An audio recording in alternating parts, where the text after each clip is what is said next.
اللهم صل على محمد وآل محمد۔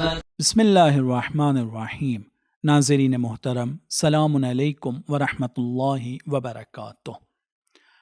جیسے کہ پچھلے ایپیسوڈ میں نے آپ سے کہا تھا، وعدہ کیا تھا کہ امام کاظم علیہ الصلاۃ والسلام کی زندگی اور ان کے زمانے کی ترجمانی اور عکاسی کرنے کی کچھ کوشش کروں گا۔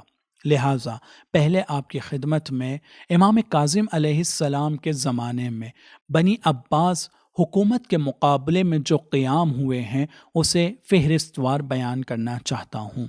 امام کاظم علیہ السلام کی امامت کے زمانے میں اس دور کو بھی دو حصوں میں بانٹا جا سکتا ہے۔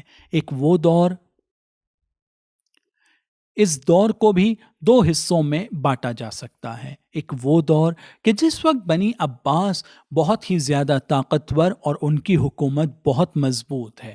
یہ دور دو خلفاء کے زمانے میں تھا، ایک منصور دوانقی کے زمانے میں، اور منصور دوانقی کے جانے کے بعد کچھ حد تک مہدی کے زمانے میں تھا۔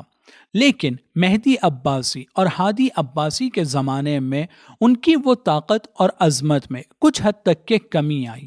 لیکن جس وقت ہارون خلیفہ بنتا ہے، پھر بنی عباس اپنی طاقت اور عظمت کے اعتبار سے بہت مضبوط دور میں وارد ہو جاتے ہیں۔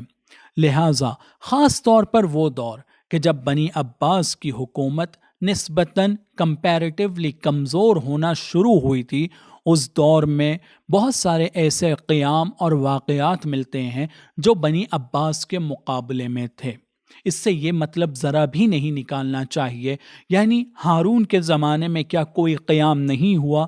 کیوں نہیں، ہارون کے زمانے میں بھی قیام ہوا ہے، اور اسی طرح سے منصور کے زمانے میں بھی قیام ہوتے رہے ہیں۔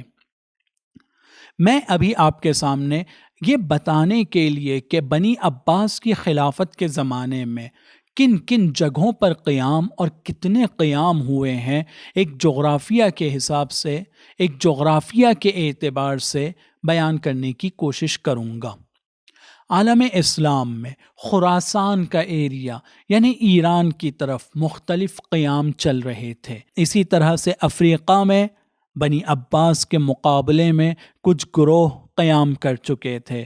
جزیرہ موصل ہو یا دیلمان ہو یا جرجان، ان جگہوں پر بھی قیام کا ایک مسلسل سلسلہ چل رہا تھا۔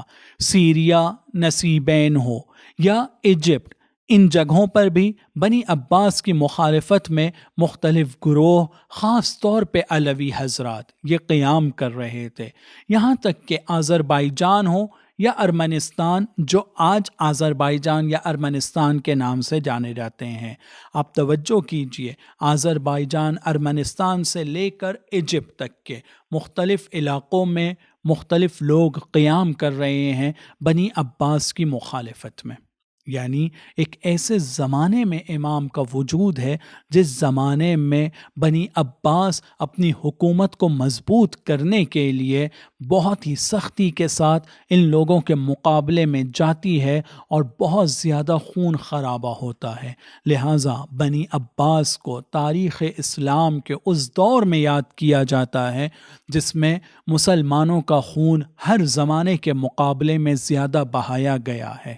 لیکن یہاں ایک دوسرے نقطے کی طرف توجہ دینا ضروری ہے، اور وہ یہ کہ جس وقت بنی امیہ کے زمانے میں وہ لوگ آپس میں ایک دوسرے سے لڑ رہے تھے، یا بنی عباس کے ابتدائی دور میں خود بنی عباس میں آپس میں شدید اختلاف تھا، نتیجہ یہ ہوا تھا کہ اس وقت موجودہ اماموں کو اس بات کی فرصت مل رہی تھی کہ وہ زیادہ سے زیادہ دین اسلام کی تبلیغ کر سکیں۔ تو کیا امام موسیٰ کاظم علیہ السلام کو بھی اس زمانے میں یہ موقع ملا تھا؟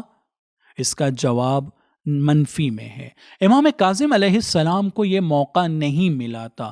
جتنا یہ علوی حضرات کا قیام مضبوط ہوتا جا رہا تھا اور یہ حضرات حکومت کے خلاف لڑ رہے تھے، تو ان تمام قیام میں یا ان میں سے اکثر قیام کے لیے امام کاظم علیہ السلام کو متہم کیا جاتا تھا، اور جہاں کوئی قیام کے لیے نکلتا تھا تو اس کی پہلی گاج خود امام کاظم علیہ السلام پر آتی تھی، اور وہ اس صورت میں کہ امام کو